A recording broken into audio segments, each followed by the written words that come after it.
Subscribe to our channel and hit the bell icon to never miss a video from us. Hello everyone. Today we have with us Dr. Sachin Sidhra, PhD in Management for CSJM Kanpur University, a seasoned professional with over 10 years of experience working with the majority of corporates across various industrial verticals. He began his career as an HR consultant and then transitioned to the insurance industry. He later joined the education industry as an area manager, training and development, where he conducted CCE training for students, teachers, and school heads in the K-12 division.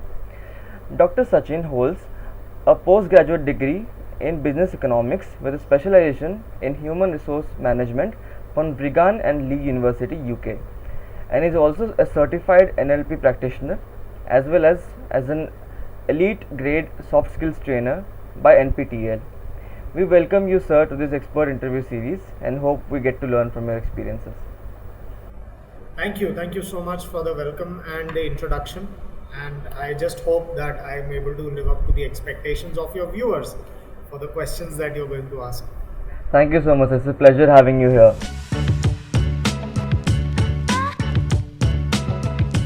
Well, when we are in the education or academia part of the life, or rather the genre of academia, students you find them very much energetic and very much willing to learn. They want to go out, and then there is a second type of student you find who's wanting to learn but doesn't know where to start, and then there is a third type who's just there to finish a degree. They are not much caring about their career because they are ignorant, which could be one thing in today's generation, or they come from a background where there was nobody to guide them. Right? So the moment you touch them on the nerve that is hurting them, which they have been hiding under their ignorance, they immediately come out and they become very very career oriented, and they become very learning oriented also, because they know now what they have to do.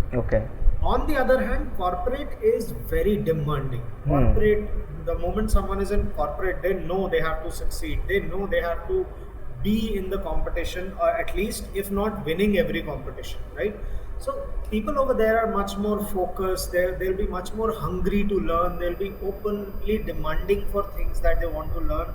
And you see that even if someone is surviving with an organization or not, they at least have a career survival plan. So that is the difference between corporate and academia. Academia, you have to tell people, you do this, you get this. Corporate, they know what you will get if you do this. So that is the difference. That's interesting.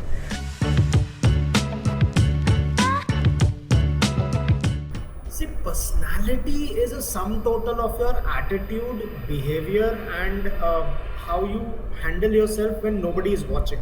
That is the main part. So when people are looking at us, we definitely tend to have that artificial behavior where we act all subtle, sweet, well behaved, organized and everything. But when nobody is watching, for example, I'll take a very small example. We see students in placement drives, well dressed, in a suit, tie is proper, shoes are polished, they have a folder with their hands, everything is there. But ask that student, before you left in the morning for the placement drive today, did you put your wet towel on the bed or did you put it to dry outside? That is what personality is all about. So personality is something that should come naturally and not artificially. So if I have to tell someone, you need to develop your personality, my idea is not giving them fake reportings. My idea is to make them real. So I start with the basic. I start with attitude, redesigning or reconstruction, which is required for the person, because I believe in a very good mantra, and that mantra is you serve food to someone, you fed them for one day, but if you teach them how to fend for food or cook food, you've served them for life. So I believe to serve people for life, it is long-lasting, sustainable solutions that hold the society together, and that's what I believe in. So I start, when someone comes and says, I want to build my personality, I said, okay, we start changing your attitude first. let's assess you. What kind of attitude do you carry, and then Okay. what changes we need to do. Okay. So personality would start with that, Hmm. because at the base, when your attitude is right, everything else will follow. And then following with that, there'll be certain things that you would need to be place specific. For example, if you're going to an IT industry, you need to carry certain set of skills. If you're going to the banking industry, you need certain set of skills. If you're Yeah. going to sales and marketing function, you need certain set of skills. And I'm not talking technical skills, I'm talking people skills only. Right. So IT people, they require more of logical, quantitative aptitude to apply in the real life situation, so that if someone is talking something, they can immediately calculate and give the outcome of it. Correct. Marketing and sales, on the other hand, requires people's understanding. Hmm. They require to connect with the client. They need to, engage and retain the client. So that is the difference. And same comes with, all the other different functions that are there in the corporates. So personality at the base will start with attitude, then come to skills, and then overall will reflect in your behavior. So reflection is in the behavior. So that is what I would say. If I have to have someone's personality being rebuilt, starts from the attitude. Okay. That's interesting. It makes sense also completely.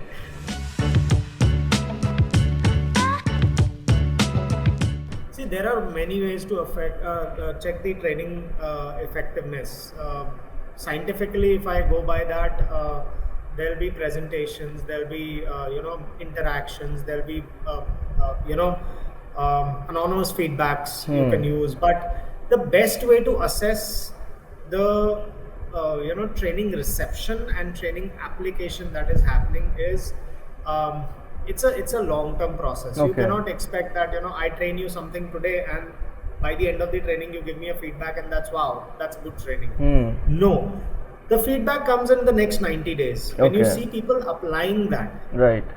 when you see people coming to it and doing that thing, and not with a trainer supervision, but by their own. Right. They are trying, experimenting, working on it. That's where the actual training need analysis, or training need identification, or training outcome analysis actually happens. That do we need to train them again, or have we trained them well, or is it a very good training and the outcome is perfectly what we expected as. Okay. So it has to come in a manner where it takes time. And I would say, if feedback is something that I'm looking at in the effectiveness curricula, corporates, it's pretty easy. People know what they're looking for. If they're getting it, they would give us a very good feedback at the end of the training session. If they think that something is missing, they will come up very straight and say, Okay. "No, I didn't get it." Okay. But academia, it takes time. Why? Because there are a lot of stakeholders who have their expectations from the training. So it does take time. Okay. But I would say the best test is the application of the training. So if the Okay. training can be applied in real life, the feedback is always going to be good. But if not, if it is superficial, philosophical, probably class feedbacks will be very good, but outside people will walk out of the room and after 7 days say, "Yeah, we wasted time in that training room for those days." That's what will happen. Okay.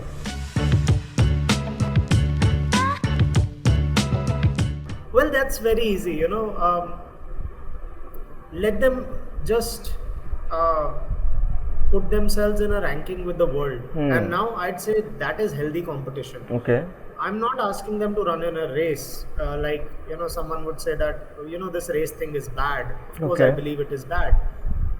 But look at your own self. You started as X. If after 5 years you're still X and you're not X raised to the power something, then what have you done? Correct. Because 5 years the world has raised itself. Yes. The world has changed. If you're still talking, let's take an example of a computer science engineer or a IT person. 5 years prior from today, let's say we were talking about Java, and someone was supposed to be a Java qualified or a Java certified professional. Okay. Even today, if the person is doing the same thing and has not upgraded himself to a JSS, or maybe a Python programming, or maybe another tool that has come up, so probably the person will be obsolete in some years. Okay. So you have to learn. I give the basic example and a very real example to students. and my colleagues. I said, you have your phones in your pocket, take them out, check the version today. After 3 months, again check the version of your phone software. If your phones, being machines, can be upgraded because they know they'll be obsolete if they don't upgrade themselves, you as human beings, you have to live a life which is more than the phone. Correct. Agreed. So how can you think that you can ever be obsolete? And if you think you shouldn't be obsolete, then there has to be a constant upgrade of skill set. Now that could be technical skill set, that could be human skill set, that could be spiritual skill set, that could be any skill set for that matter, because everything that you get into yourself gets applied to every phase of your life. Okay. Gone are the days, and I would say break the myth where people say my personal life is different, my professional life is different. Today it is not. It's all the same. Right. So, if I need to know that if one of my office colleagues has become very close to me as a friend, how do I separate my professional behavior with him and personal behavior with him? That is right. Right. Agreed. But you cannot say, after I come back home, I don't talk to my office people. That is not possible to do. Yeah. Right? Yes. So, I say professional development, or rather spiritual development or personal development has to happen. You grow this much, but growth has to happen. Okay. Because if you get stagnated, there is a bigger chance you'll turn obsolete. Okay. That's scary. But makes sense. Thank you, sir. Thank you for that answer.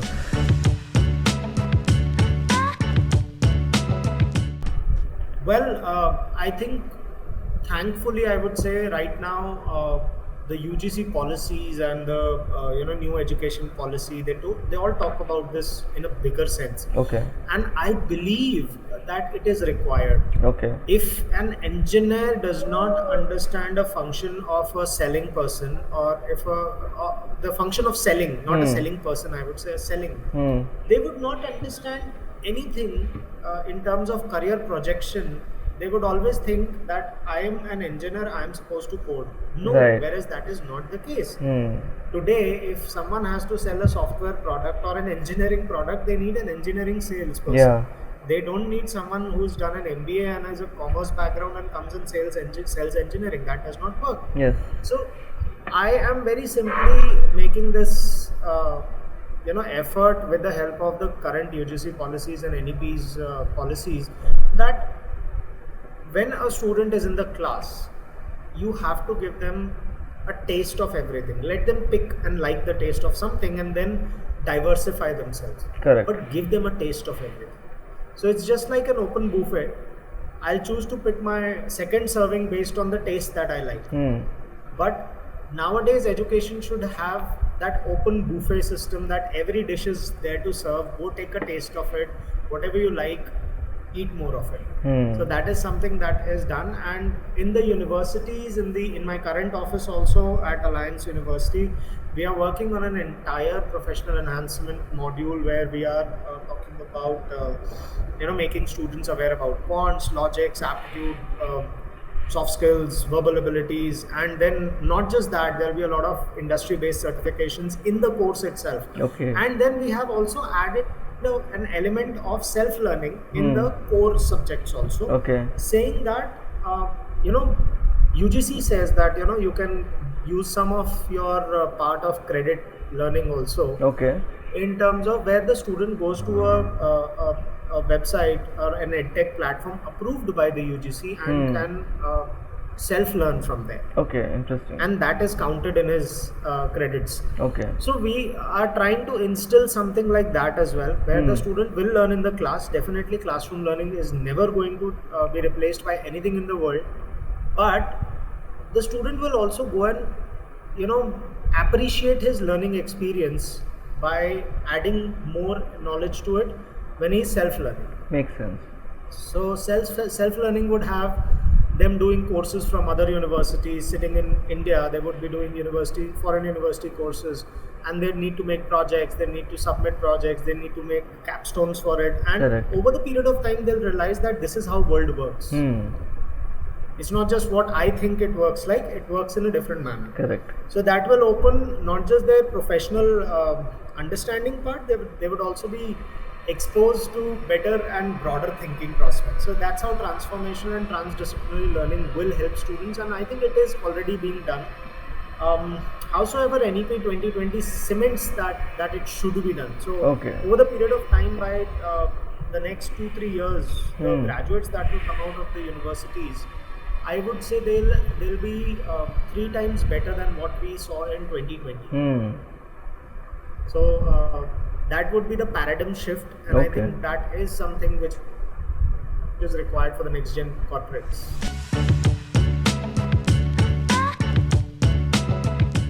See, as I said, it's all about upskilling yourself. So when I became a trainer back in 2011-12, it was more of classroom based training. Yeah. You used to have a lot of bookish level training, Yeah. and people used to pick up a lot of matter from books and then come and talk about it. PPTs were not a thing. Blackboard and whiteboards were the things. But over the period of time, whiteboards and blackboards were replaced by PPTs. Okay. Right? So when PPTs took over, dynamic information came in. Yes. People stopped referring to books at a larger extent. They did, but not at a larger extent. They picked Yeah. up internet-based things, and then over a period of time, I would say that has also taken a rather backseat. Yeah. Now the students already know Yeah. what you're about to tell them, because when you say that this is your curriculum, the student today is a little smart. They Okay. will go and Google the entire curriculum and they Yeah. say, oh, I know what you're going to teach. Yes. Yes. What are you going to tell me new? Correct. Now, for a faculty to go into the class and use a new methodology, I think rather than using a new methodology, the faculty should be able to establish the prowess, or Yeah. rather the sensibility of what he or she is training. Correct. And that is the new training technique. Okay. So if someone says that you have to use X method of answering X question, Yeah. then it's not you have to tell them what they have to do. You have to tell them why that has to be done in that manner and how is it going to be helpful. Correct. Right? So upskilling and updating yourself as trainer is going to be very important. Like you read in my introduction, Yes. NLP practitioner. Yes. Now, as a soft skill trainer, or rather as a employability trainer, NLP helps me connect with students at their thought process level. It helps me connect with students to create a bridge where information from my thought process flows into their thought process in the manner that I wanted and in the manner that will benefit them. Correct.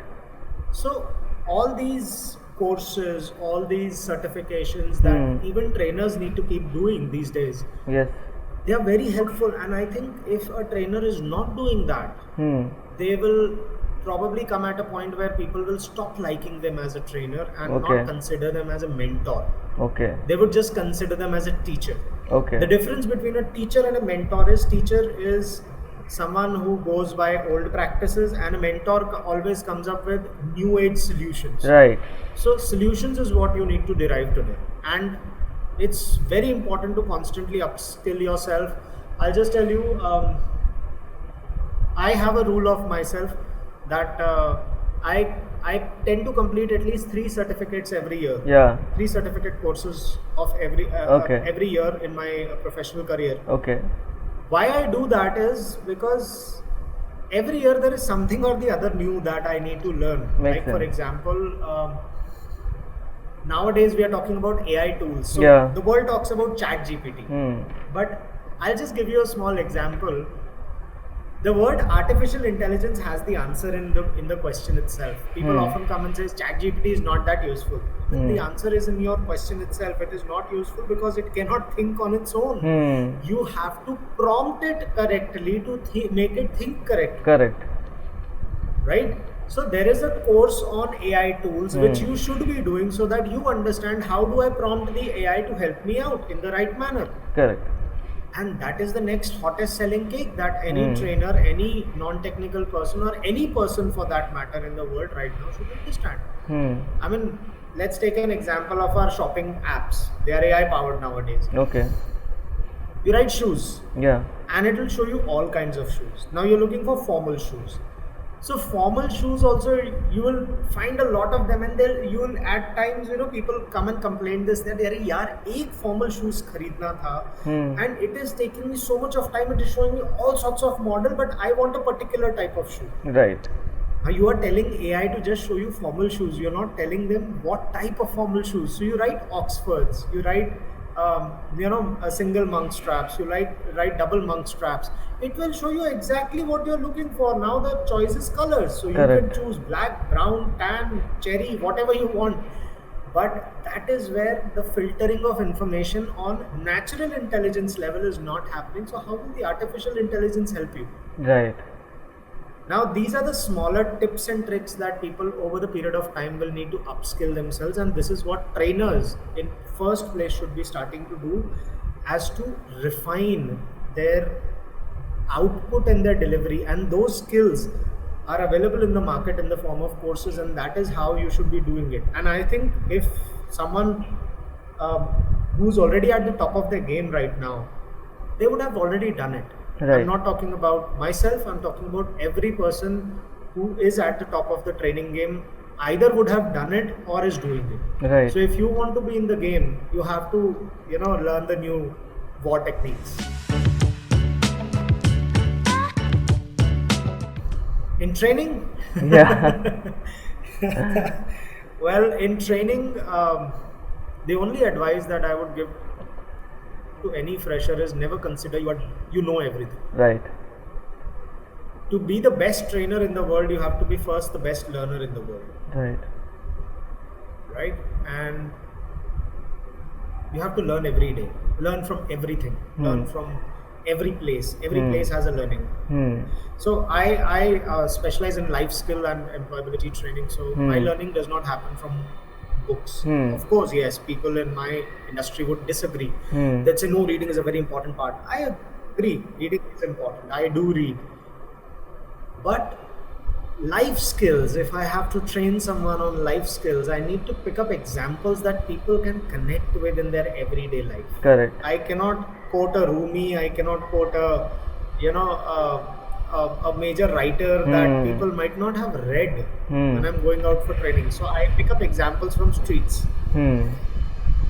Usually I pick up my example from streets, and most of the time, many of my trainees would come and say, "Sir, sometimes, you act like a stand-up comedian." I said, "Yeah, because you understand stand-up comedians. Correct. That's the reason you laugh at them. Had you not understood the joke, you would not laugh at it. Correct. Right?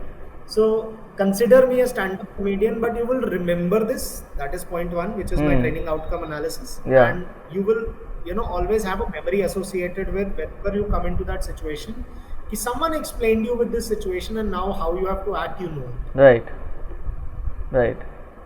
Right? So my advice to freshers is first connect with the audience in the manner that they expect you to connect. Don't go with preconceived notions. That's never going to happen. Don't go with your PPT and say, I'll stick to my PPT because my PPT has content which I want to train or teach. Yes. No. Your PPT should merely be an anchor for people to not deviate from the class. Correct. That's it.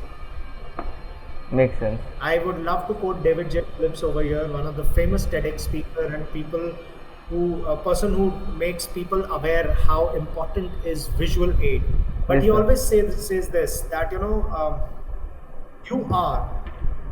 were, and you always will be the presentation. Okay. The display behind you is merely an aid to support you. And I believe that.